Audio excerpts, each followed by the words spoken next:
Hepinizin malumu olduğu üzere e, Peygamber Sevdaları platformu geçen yıl yani 2015 yılı içerisinde yaptığı Kutlu Doğum Siyer sınavında Türkiye genelinde daha geniş yelpazeye ulaştıracak biçimde bu sınavı yaygın bir hale getirmiştir. Geçen yıl yapılan bu sınavda 100'e yakın merkezde bu sınav yapılmış. Müracaat edenler, sınav için müracaat edenlerin sayısı 40 bini aşmış bulunmaktaydı. Ve bu sınav neticesinde elbette Peygamber Efendimiz Aleyhisselatü Vesselam hayatını okumak, öğrenmek, yaşamak en büyük hedefti ama bir nebzede olsun katılımcıları sevindirmek amacıyla hediyelerimiz de vardı. Bu hediyelerin en önemlisi ömre ziyaretiydi. Bu dereceye girenlerden 50 kişi ömre ile ödüllendirilmişti.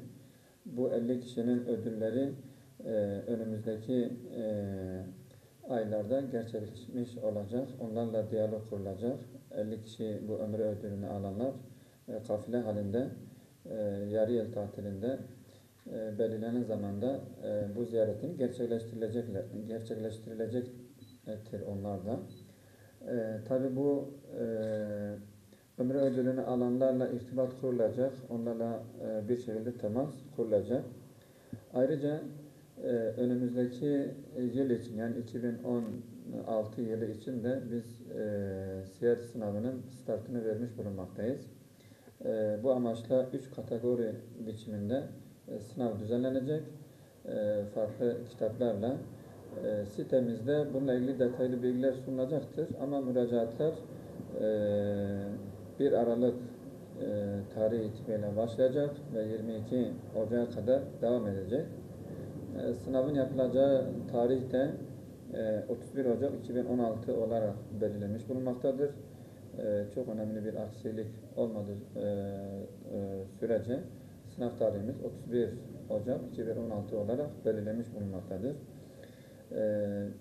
Geçen yıllardan farklı olarak müracaatlarla ilgili yeni bir değişiklik yaptık. Artık müracaatlar internet ortamında yapılacak. Peygamber Sevdalıları resmi sitesinde başvuru alınacak. Oradan gerekli açıklamalar, kılavuz da orada yayınlanmış bulunmaktadır. Başvuru yapıldıktan sonra orada belirlenen merkezlere gidilip detaylı bilgiler de katılımcılar tarafından alınabilecektir. Bu sınavla ilgili şimdiden katılacak olan kardeşlerimize, bacılarımıza başarılar diliyorum. Allah muvaffaklar etsin. İnşallah hayırlı neticeler alacağımız düşüncesindeyiz. Umarız biz Peygamber'e yakışır, Peygamber'in rızasına uygun hayırlı işlerde başarılı olmuş olacağız. Ömre ödülü 26 ile belirledik. Ayrıca bunun dışında işte bilgisayarlar, tabletler, saatler, farklı ödüllerle 1001 çeşit ödül adı altında daha alt dereceye girecek olanlara sürpriz hediyeler, ödüller de sunulacaktır. Tabi burada az önce de bahsettiğim gibi